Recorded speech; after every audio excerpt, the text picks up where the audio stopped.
So the on-off switch for the oscilloscope is up here at the top, and once you've pressed it, it will take a moment for the screen to warm up and for you to actually see something, so just wait for that to finish. There is an appendix in your lab manual on how to use the oscilloscope, and I do recommend that you read it before you come to the experiment, but I'll start by just giving you a quick tutorial on how to use this device.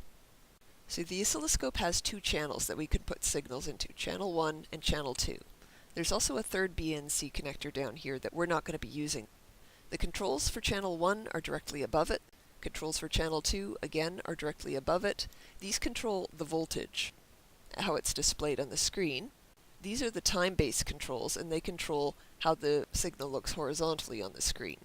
There's also something called a trigger level. So we've got all of these controls for controlling the signal, but there's all these other buttons. Most of them are menu buttons. So what happens is if you press a menu button, then on the screen you get a different menu displayed, and you can control or change settings using these buttons right beside the screen.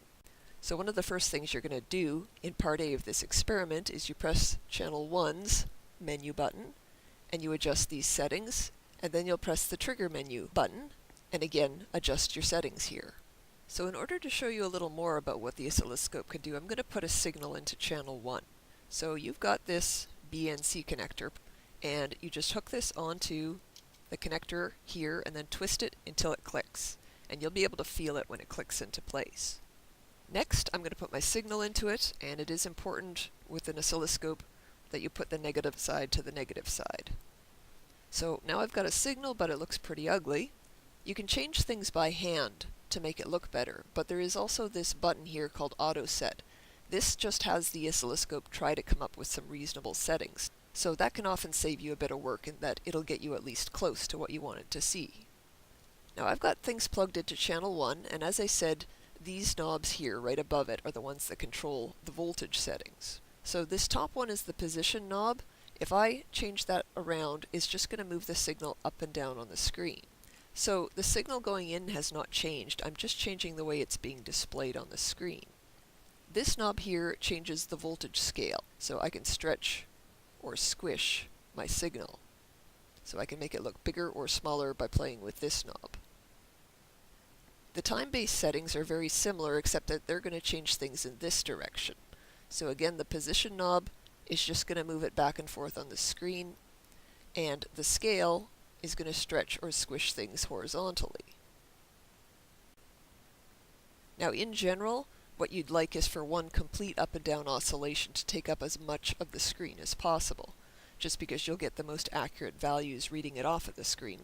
So we don't use the triggering very much in this experiment, but I'll try to give you an idea of what it does. So the signal that we're putting into the oscilloscope is a varying voltage, and the oscilloscope is showing us an image of it.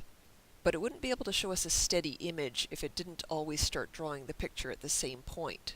So that's what triggering is all about, is telling the oscilloscope when to start drawing its image. Now it might be a little hard to see, but there's a little arrow on this side of the screen and a little arrow at the top. And where they join is our trigger level. That means that the oscilloscope is set to trigger when the signal is at 0 volts with a rising slope. So I can hit the trigger menu button and change that slope from rising to falling. And now again, going to that center point where the trigger level is, it's still triggering at 0 volts, but now it's for the falling voltage rather than the rising voltage. So I can change that back, and now it's triggering at 0 volts for a rising voltage. I can also adjust the position of this arrow here with this knob. So I can lift my trigger level to the first horizontal line up, and now when you look at this point here, where the trigger level is, yeah, that's one block up now. If the trigger level is either above or below the signal, that means that the oscilloscope isn't being triggered properly, and that's the point when the signal will start getting all jumbled on the screen. So let me show you this. If I move my trigger level right up above the top of the signal, then the oscilloscope's too confused to actually draw anything properly. So if you see something like this, that just means that your trigger level needs to be adjusted. So just get it somewhere between the top and the bottom of the signal. So next, let's talk about how to take readings off of this. So you'll notice that there are boxes on the screen. They're about 1 centimeter apart. If you change the voltage knob here, down here you'll see a number that's changing. So that's our scale. So right now it says 2 volts. What does that mean? It means that for every 1 block on this screen, that's equal to 2 volts. So if you wanted to know what the voltage peak to peak of this signal was, you'd count up how many blocks high it is and multiply by that number.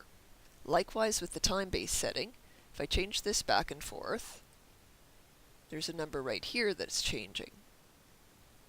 And again, I can count up how many blocks wide this signal is and multiply by this number to get my period.